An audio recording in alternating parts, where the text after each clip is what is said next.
let's talk a little gender politics, shall we? And a little football while we're at it. Cam Newton, quarterback of the Carolina Panthers, got into trouble recently, and to be honest, with good reason. It happened when Jordan Rodriguez, who is a reporter for the Charlotte Observer, asked him what was really a smart question about his wide receivers' approach to the physicality of routes. Now, if you don't, or routes, if you don't know what routes are, just think of those diagrams you always see of football plays with the X's moving in different directions. They're the routes that the players take. So she asked him a question about his wide receiver's approach to taking those routes, and Cam laughed. Cam Newton laughed, and then he said this. He said, "It's funny to hear a female talk about routes like it's funny." Now, it was apparently funny to Newton because it was a technical question and it was asked by a quote-unquote female. Apparently, such beings in Newton's world aren't supposed to be capable of understanding things like routes and their physicality. Now, the good news is that Ms. Rodriguez's paper, the Charlotte Observer, is standing up for her. So is the Association for Women in Sports Media. And in another one of those mind-bending events that's been happening with football lately, once again, the NFL was actually on the right side of an issue. It issued a statement saying, quote, "The comments," meaning Cam Newton's comments, "are just plain wrong and disrespectful to the exceptional female reporters and all journalists. They do not reflect the thinking of the league." Now, we could talk about those things that do reflect the thinking of the league and the thinking of the NFL, and I'm sure we will. I still don't trust them, but obviously they said and did the right thing here. But we still, in 2017, can have somebody, a major celebrity, a very talented athlete, tell the world that he thinks it's funny when a female asks a technical question. Now, I don't know why this is. I imagine that Cam Newton was raised to respect women.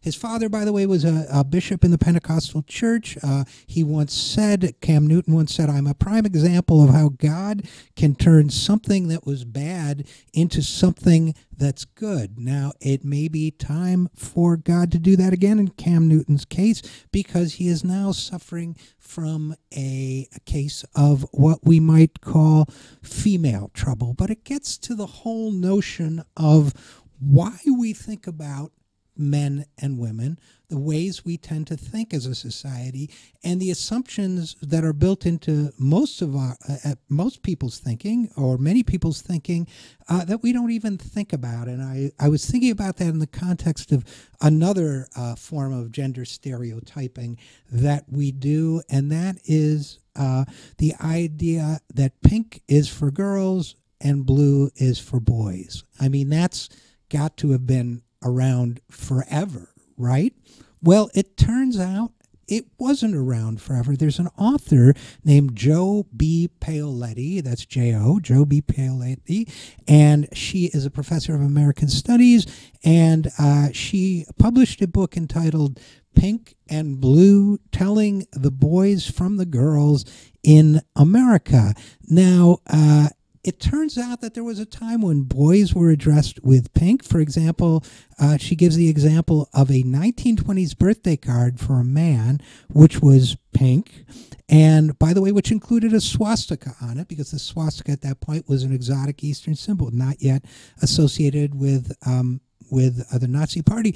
Now, she asked the question, when did we start dressing girls in pink and boys in blue? She went back and looked at it, and it's actually quite interesting because, among other things, she points out that all babies wore white dresses for their pictures for a long time. When I look at pictures of my ancestors on my mother's side, they didn't take such pictures of my father's side, the boys are always in those long white dresses too. It turns out that the gendering of pink and blue was very prevalent only in the 20th century. Now, then we saw, of course, the resurgence of unisex fashions, but we still have very gender-specific baby clothing. When you think about it, why does it matter? Why should a girl be restricted to pink? Why should a boy be restricted to blue? It's a new invention. It's an invention of the mid-20th century.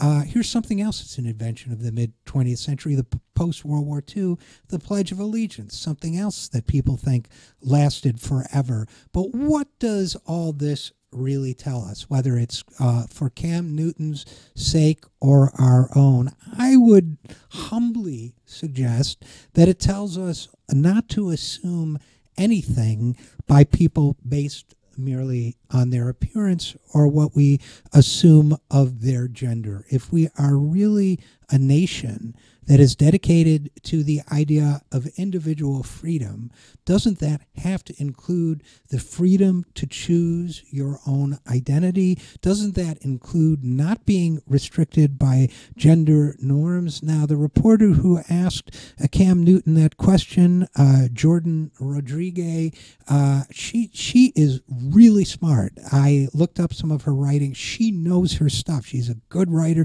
She's a good reporter. What difference does it make what her gender is? And I know I'm preaching to the converted on this one, since most of you agree with me, but I personally am going to make it a mission to take that assumption to the next step and really start second guessing all the ideas I take for granted about people's identity. I was raised in a time when we made a lot of assumptions, most of which we know are incorrect. I suspect that in the decades, and hopefully if we have centuries to come, we will learn that many of the things we take for granted today are also wrong. And I think that's a good thing, because I think it's growth.